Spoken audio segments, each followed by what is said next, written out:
மூச்சு இரைப்பு நோய், அதாவது மூச்சு திணறல். இது 5 வகைப்படுங்க. குளிர்ச்சியால் வரக்கூடியது, வாதத்தால் வரக்கூடியது, வாதமும் குளிர்ச்சி சேர்ந்து வர்றது. இது போக பார்த்திங்கன்னா வாதம், பித்தம், சிலோத்தமம், இது 3ம் ஒன்றா சேர்ந்து உங்களுக்கு முக்குற்றம் அப்படின்னு சொல்லுவாங்க. இந்த முக்குற்றம் என்னன்னு இப்போ இருக்கிறவங்களுக்கு அதிகமாக தெரியாதுங்க. முக்குற்றம்னா நாடியை பற்றி சொல்லுவாங்க விவரமாக. அந்த நாடியினுடைய பேஸில் வரக்கூடியதான் இந்த வியாதிகள் எல்லாம் நமக்கு. உங்களுக்கு உச்சம் தொட்டது, இந்த உச்சத்துக்கு தொட்டுச்சுன்னா இந்த மூச்சு இந்த மாதிரி இறைக்கும்போது உங்களுக்கு நிறைய பேருக்கு இது என்ன சரியான தீர்வு இல்லாமல் இப்படியே போயிட்டு இருப்பாங்க. இப்படி போகும்போது என்ன ஆகும்னா மூச்சு தொட்டுடும். அது உச்சத்தில் போய் தொடும்போது வாய் வழி தான் அந்த சுவாசம் வெளியே போகும் வரும். இது மட்டும் இல்லாமல் மயக்கம் ஏற்படும். முகம், கண், இந்த சைடு தாடையெல்லாம் இந்த இடத்துலலாம் கருத்துக்குனே வந்துடும். இது மட்டும் இல்லாத பார்த்திங்கன்னா மரணத்துக்கு ஒப்பான அறிகுறிகள் தென்படும். இது மட்டும் இல்லாத இது கேட்குறதுக்கு ஒரு சிலருக்கு பயமாக இருக்கும். ஏன்னா ரியல் இதுதான் நடக்குது.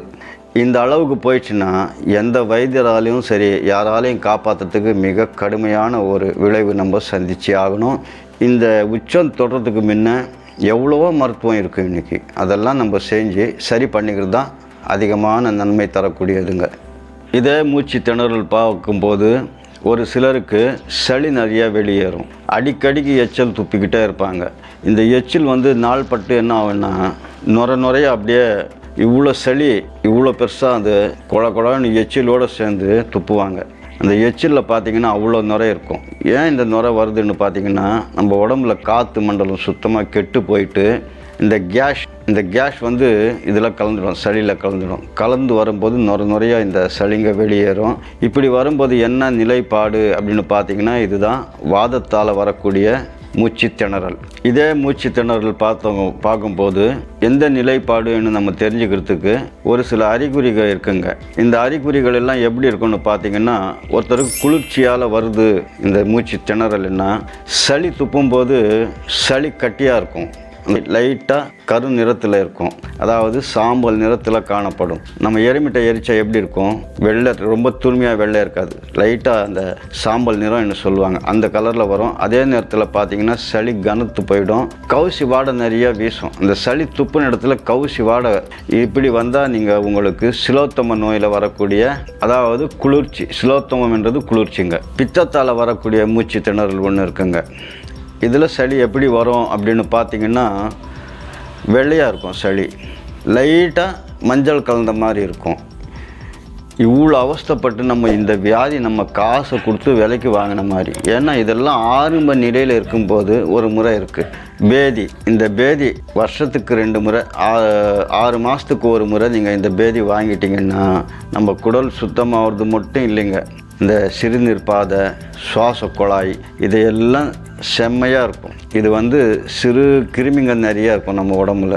நுண்ணிய கிருமி இல்லாத எந்த உயிரும் இல்லை, எந்த மனிதரும் இல்லை. அதெல்லாம் உங்களுக்கு இந்த பேதியில் கழிச்சு விட்டுடும். ஏன் நம்ம பேதி வாங்குறதுக்கு பயப்படுறாங்கன்னா வாங்கி பழக்கம் இல்லை, இப்போ இருக்கிறவங்க அது சுத்தமாக விட்டு போயிட்டாங்க. அதனால் இவ்வளோ வியாதிக்கு நம்ம ஒரு சின்ன சிம்பிளான விஷயம் தேர் மூலம் ஜோடித்து 100 பேர் அதை இழுக்கிறோம் பார், அந்த மாதிரி கதை தான். எவ்வளோ வைத்தியம் வேணால் பண்ணிக்கினே இருக்கலாம். இன்னொரு முறையும் உங்களுக்கு சொல்கிறேன், இது விட்டிங்களா இனிமா பண்ணுவாங்க.